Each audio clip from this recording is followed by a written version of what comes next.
Okay, you sweet people. Now we're moving on to the next section. So we just finished graphing, and now we're doing transformations, which you guys are so good at. I know how good you guys are at this stuff because we've been doing it lots and lots and lots. Now, so as we know, we've got our transformation of exponential functions, and this is what that looks like. And this is starting to look familiar because we know with our, for example, our quadratics, it was ax minus h squared plus k. This is very familiar. We know that these letters are getting super duper familiar to us because we know h is going to be the horizontal shift. And that if it's plus h, which is up here next to our x, we know that that's going to shift it to the left. And if it's minus, it's going to shift it to the right. And k is going to be the vertical shift. And if it's plus, we're going to shift it to the up. And if it's minus, we're going to shift it down. So this is, once again, super familiar. You guys should be like being so happy. You should have smiles on your faces, so happy that this is going on because you're so familiar with this. Now remember, a is normally going to be 1. There are times where a is not 1. In this case, do you see that? This is going to be the a value. That's what I'm talking about. But for an example, this case, a is 1.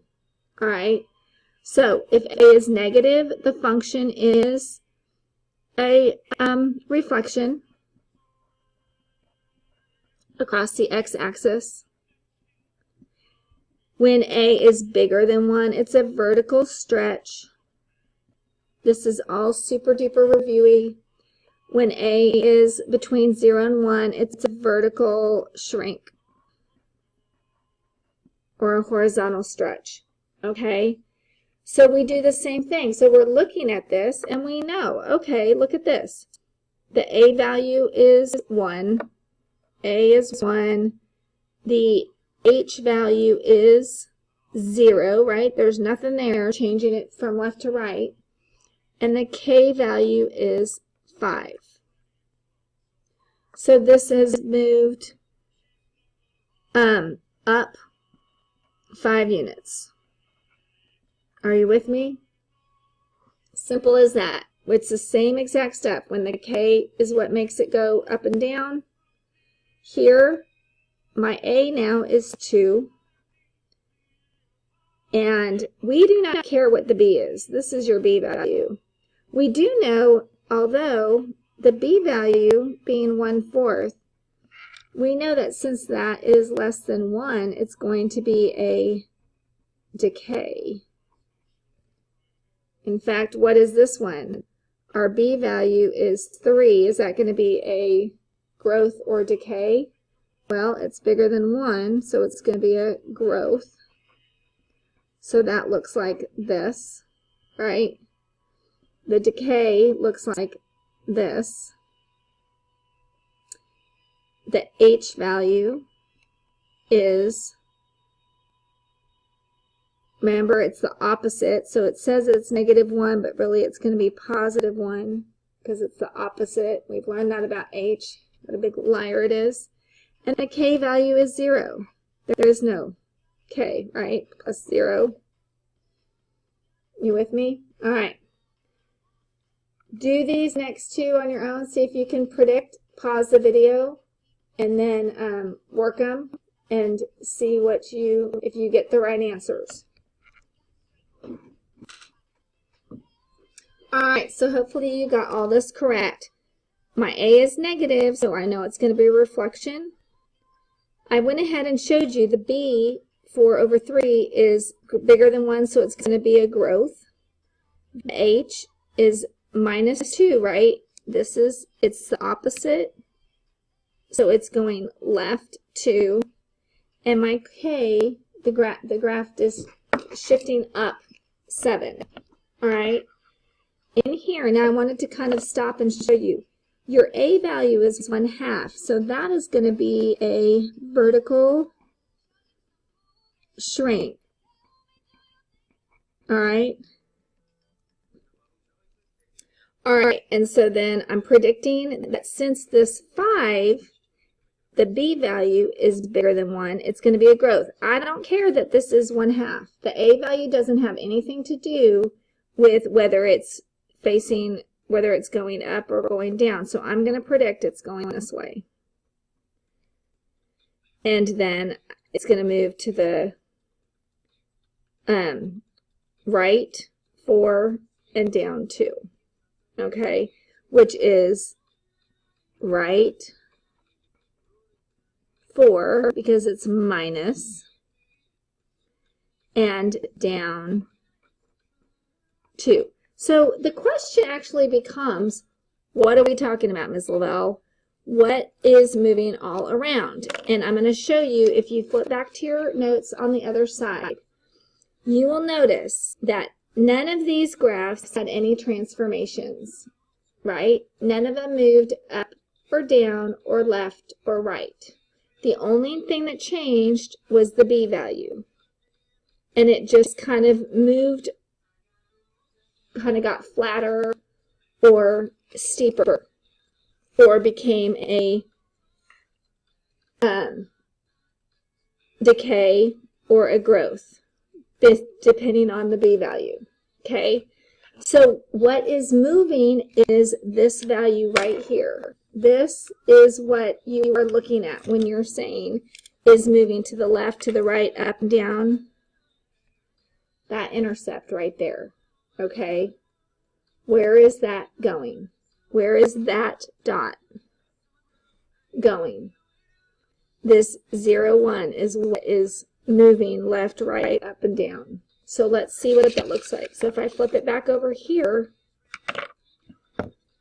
I'm going to show you. Let's take this. We know it's moved to the right 4 and down 2. So let's graph it. Let's just see.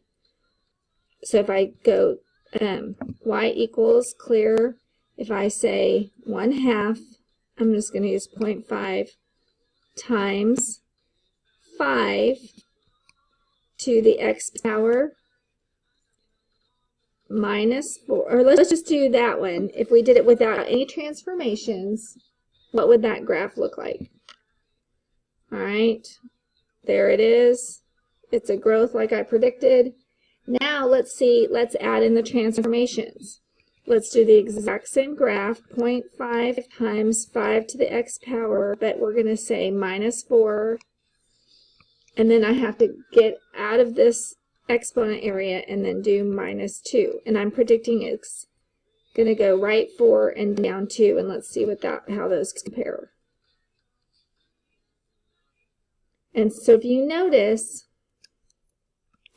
this point right here, down 2, 1, 2, and over 4. 1, 2, 3, 4. And that's where it starts to take the turn. Okay? That's what we're talking about. All right? So you can see that that point moved over. All right. So when you plug these in, you can look at your graph and see, has it moved? That's what we're talking about. All right, hopefully that helps. So now we've got these graphs. Please, please, please, can I say please 1,000 times, when you get something like this with a graph, plug it in your calculator. Put in calculator. Look at your table. Look at your table.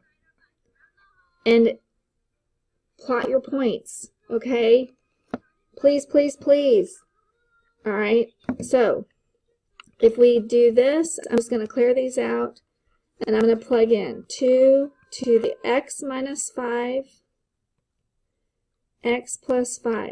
If you do not know how to plug these in your calculator, find someone who does. There is someone in the classroom who knows how to do this, and if you do not know how to do it, that's okay. Just very sweetly ask them, can you please help me figure this out? And they'll be happy to do that. I know they will. You're good people. And look, there it is. And you see how that curve has moved over 5 to the left, which is what we predict. This is left 5.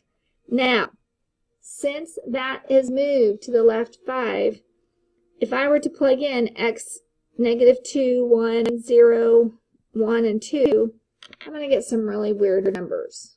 I have to kind of make note that since it's moved over 5, 1, 2, 3, 4, 5, this right here is going to be where I want to look at my table. I want 5 to kind of be in the middle. So I may look at -5 to be in the middle. So I may look at -6, -7, -4, and -3. I'm trying to kind of get a gauge if this center point has moved to the left 5, what is my graph going to look like? So I'm going to go to my table, and I'm going to scroll up, and at -7, it's 0.25. At -6, it's 0.5. At -5, it's 1. At 4, it's 2. And at, wait, did I do that? Yeah, and at -3, it's 4. These are points I can graph, and this looks very familiar from the other page. Do you guys remember that? All right. Now, I'm still going to know that there's no k, which is 0. And we learned in the last class that the asymptote is y equals k. Here my k is 0. So this is going to be y equals 0. Right? Are you with me? Let's graph these. I got off task. But I guess my point is I wanted to draw that asymptote. That's why I was doing that. Draw your asymptote. Boom. Alright. Now I can plot my points at -7, 1, 2, 3, 4, 5, 6, 7. It's going to be super close to that 0. -6, it's going to be halfway up. -5, it's going to be at 1. That's your turning point. -4, it's going to be at 2. And -3, it's going to be at 4. Oops, I think I went up too high. Shoot. Alright, I did too many. There we go. Alright. And boom. There's your graph. Okay. And the original point that was here is now moved over 5. My domain has not changed. There's no restrictions on my x values, right? It's not in a reciprocal, and it's not in a square root. My range is y is greater than k, which is going to be y is greater than 0. The only time it's not greater than is when it's reflected, and we'll talk about that in a minute. The y-intercept is going to be where x equals 0, right? When x equals 0. If x is equal to 0, then we'd get y equals 2, 0 plus 5. What's 2 to the 5th power? 32. All right? You should be able to find that. All you need to do is plug in 0 for x and figure out what your y is. So on the graph, way up here at 32 is where it would cross the y-axis. You should be able to find that. You just plug that 0 in and figure it out. All right, moving on. Let's do a couple more. This one, now we've got a k value. There's no left or right movement, but there is an up and down movement. So we're going to look at this. I've got my b value is less than 1. 1/3 is less than 1, so I'm going to expect a decay. I'm going to expect that this is going to look like this. And it's going to move down by 2. Now, keep in mind that if the graph moves down by 2, the asymptote also moves down by 2. Okay? The asymptote is this k value. So we can automatically put y equals -2 and graph this asymptote. Those are good points on the test that you can get automatically. Start focusing, start figuring out what's going on. Ooh, that was weird with my hand. Okay. Now I'm going to plug this into your calculator. Parentheses 1/3 raised to the x. I'm just going to delete, and -2. Okay. I'm expecting that graph to move down, and let's see, but it has not moved left or right. So since it hasn't moved left or right, I'm focusing my graph around whatever my h is. So I'm going to look at my table, and I'm thinking those are crazy numbers right there. And right around -2, -1, because not going left or right, I can use my -2, -1, 0, 1, and 2. All right. So I'm just going to look and see. You can look at your graph and see where does it start to make that turn, and where, obviously you're not going to be picking numbers over here. You're not going to be picking numbers over here. These are hard numbers to pick. You want to pick numbers that are right at the curve, wherever that might be. And then the curve is right around 2, or -2, -1, 0, 1, and 2. That's where that curve takes place. That's what you want to base your table on.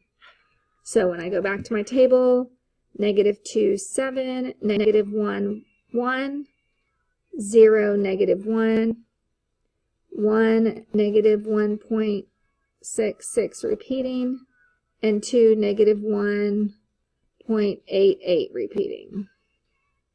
All right, so when I graph it, -2, 7, that's way up here,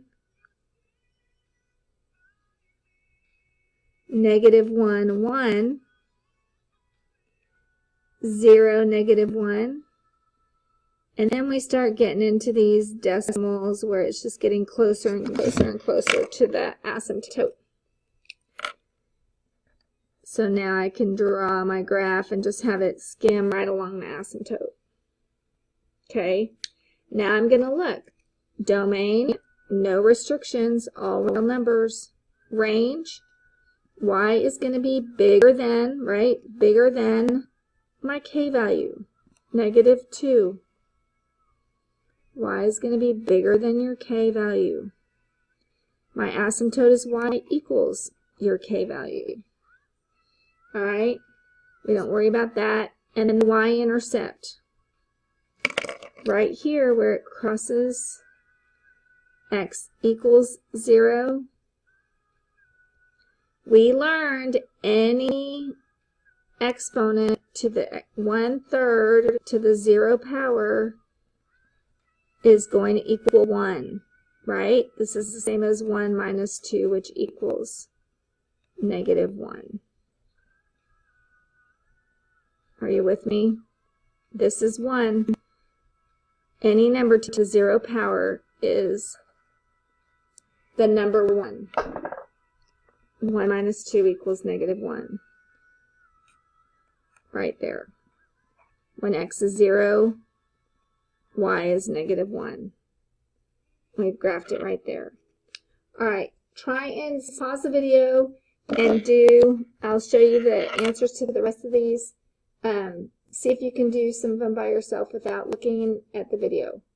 And then just check your answers. Check your answers, pause, and do the next one. All right, so here is the next one. Look here, guys. Here's the thing about the y-intercept. Now, I would not be able to calculate that in my brain, but here you can go to x equals 0, and it actually gives you a number. We don't care that it's this weird decimal point. Just put that down. It's in their calculator. Just write it down. All right. Sorry. This one's moving to the right 4, 1, 2, 3, 4, down 1, 2, 3, 4, 5, and there's your asymptote right there. All right, so keep in mind that your k value, y is going to be greater than your k value, y is going to be equal to your k value for your asymptote, except now this one. This one's going to be, the next one's going to be, y is going to be less than. Y is going to be less than your k value. Why? Because it's a reflection. All right. So in this case, y is going to be less than. It's going to be down here. So do this one and then compare answers. Pause it. All right, guys. So here's what this looks like. And I want to kind of show you also on the calculator when I get my table. I'm looking at this. I'm just copying it down. I'm writing it down. But I want to show you this. This looks like the graph stops at 0, 0. It doesn't. It keeps going. It just gets so close to that line underneath. So in order to kind of show you better, because I want you to understand that doesn't stop at 0, 0. It keeps going. So I kind of did on this calculator. If you can see that one a little bit better. I don't think you can. So can you see that?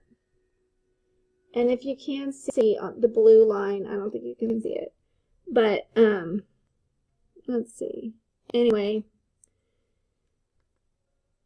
the blue line is actually right up there on the x-axis, even though it's not supposed to be. But it doesn't stop there. It keeps going on and on and on and on and on. So just kind of wanted to show you that. All right, guys. Hope that helps. Be kind to each other, be kind to your sub, and have a super great weekend. And I will see you guys. Good luck on your SAT test. Yay! Rock it. I can't wait to hear about it. Please come in and tell me. All right, talk to you soon. Bye.